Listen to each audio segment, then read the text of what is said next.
time now to have a bit of fun drawing some simple sort of scenes and objects from nature. And what we're talking about is the idea of landscapes and trees and mountains. And, you know, like I said, like I keep saying, this is really simple stuff if you let it be. If we take the example of a tree, we often imagine when we see a tree, we imagine like with our flowers, we're too good at knowing that trees are filled with leaves. So we might have an idea in our head that to draw a tree, we need to draw this simple leaf 100 or several thousand times. Whereas in fact, a tree is normally made up of simple shapes. Now it can be one big simple shape, or it can often be little groupings of shapes. If we take this one, for example, I've popped it into a few different circles, and from here we can use suggestions of leaves instead of leaves themselves, suggestions of leaves to kind of outline these circles. And from there we'll start to get something which resembles a tree. And now I know you're probably looking at this going, yeah, well done, Toby. That's not very realistic. Well, not yet. And maybe also realism isn't what we're 100% after. Maybe we're actually happy with something really simple, because what we want to do is enjoy our sketching, not spend 100 years over it. Now, if you want to get to a point of photorealism, you're still going to have to learn these ideas, because this is how you start. This is the beginning of the process for whatever you want to do, be it paint, draw, in whatever detail. It's the ability to break down these shapes. But if we keep building this tree up, if we keep finding these circles, and we keep finding the sort of light and the shadow in these circles with our naturalistic kind of hatching. So that's the hatching which isn't using straight lines, instead it's using the sort of ideas and shapes we can see in the world in front of us. Then gradually, bit by bit, this will become rather a lovely tree. And, you know, being photorealistic would just be a case of building this up and being very true to our reference. For sketchers and artists wanting to have a bit of fun and draw little scenes and you know, just represent the world rather than perfect the world, then it's enough to get the idea. So we get the representation of this tree, not the perfection of every little part of this tree. This is exactly what we're going to achieve by doing this. We can start to find we've got little branches coming in. We can move down and get the sort of idea of this bark here, even getting the grass coming down below. And then giving myself that little bit of headspace, never spending too long in one place, because then you'll overwork, make too busy one area, and then sort of move back and start to balance everything out over here again.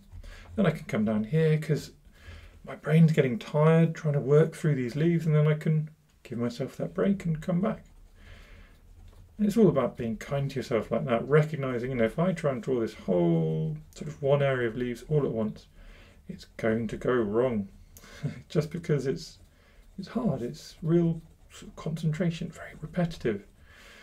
What you might notice now is I'm starting to press a little bit harder. So remember, through all of these lessons, we've been going gentle line and then working out what's the important bit. We build that up. That's the exact same thing we're doing here with these shapes within shapes. So we built up our little sort of light and dark, and now we're trying to go, you know, what's the key bit? How do we differentiate between these little areas we've got? And I don't know about you, but I feel like this tree is indeed coming together just through these really simple marks. And we just keep going, repetitive little marks, and you could keep going as long as you want, or like me, you can choose at one point that it's good enough and we can stop.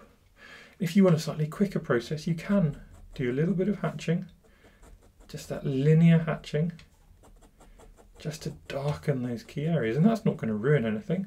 it's going to make it more of a sketch, more of a quick drawing, and that's also a really wonderful way of drawing anything using these very simple marks. We can get ourselves a little shadow underneath, and there you go. I'm going to call my tree done. This isn't the only way to draw trees though, of course. So let's go through a few other little ways and start playing with other ideas in natural landscapes as well. So here, let's pop ourselves some mountains. And here we can use these simple ideas, simple shapes. Look, what have I done? A couple of dodgy triangles with that kind of wobbly character coming down. We can kind of divide that triangle into two, and now a little bit of hatching, and we've got this sort of epic shape going off into the distance, haven't we? And now underneath, maybe there's a little forest, and our forest here can be the simplest of simple shapes, these little overlapping circles. And now if we do the same thing, we get these boulder lines coming in a few places to show which circles are in front, to give the kind of idea of these little trunks. We do a little bit of hatching underneath to show that there's shade being cast from this sort of overlapping set of shapes, and even a little bit of hatching in our trees if we want. And we've got a forest sat in front of our distant mountains. We can come back. Remember these ideas, all these things are the same, aren't they? Bold lines and a bit of character, simple shapes. And we kind of built up a little scene. In the distance, maybe we have a forest all the way over here. And this one, because it's in the distance, we pay less attention to, but maybe it builds up. And in the front, again, we have these trees, which we can actually see more easily. And we go back to this, we go back to here. Maybe we got a little bit of sort of rocky, craggy shapes here. And that's enough. That's enough for this simple, fun scene. Now, another way of drawing trees would be to imagine our kind of pine tree shapes. And they tend to have this kind of crisscross triangle shape, don't they, with lots of spikes going side to side. We can build that up. Instead of drawing the outline, why not build it up through these side to side shapes? And we can build up this kind of, it's almost horizontal hatching, isn't it? But it's a bit more than that, until we got the right feel. And I could have drawn a triangle like this, and we get something the same but different. And equally here we could do a little bit of these kind of horizontal marks, and two perfectly good ways of representing the same tree in perhaps different pictures.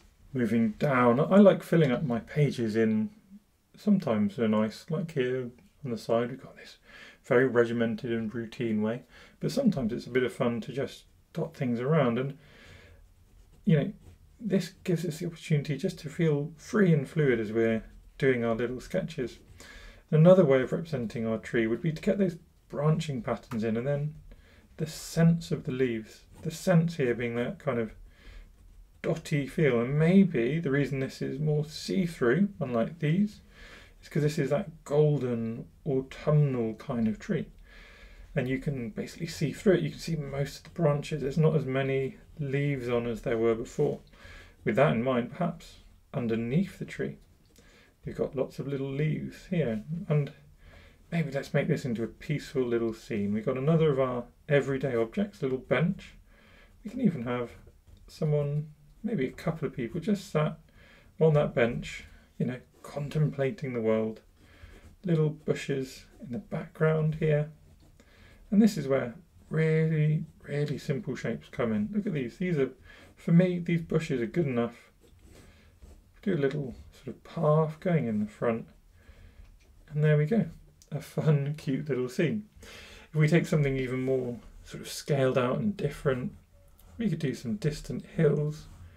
So this time we're going for, instead of these scary mountains, we'll go for more sort of rolling hills. I'm originally from the Cotswolds, which is quite a famous part of the UK, where we have these lovely sloping rolling hills and lots of sort of distant views. It's not super elevated, it's not really high, so you can see these valleys in the distance. And here, look, we can have just little marks to suggest our trees going off all the way into the distance. Just little tree-like shapes made out of black ink marks, and maybe something as simple as a little circle, some hatching, and that can be a lake sat in the front. Remember, we just embolden those key lines, maybe add little textures. Maybe we want a little sort of cliff here or something like that. Maybe some of these trees we want to embolden as well. And there we are. Time to have a little bit of fun. Break out your pen, your creativity, find some references or scenes outside your house and just draw what you see, draw what you really see, not what you think you see. And soon enough you'll be able to draw trees and bushes in the background of any kind of scene you like. Perhaps you can even start incorporating grass and flowers into your scenes, or even moving on to bigger landscapes, perhaps a little cliff on the edge of the coast. Have a bit of fun, feel confident, and just go for it and see what happens with these new techniques.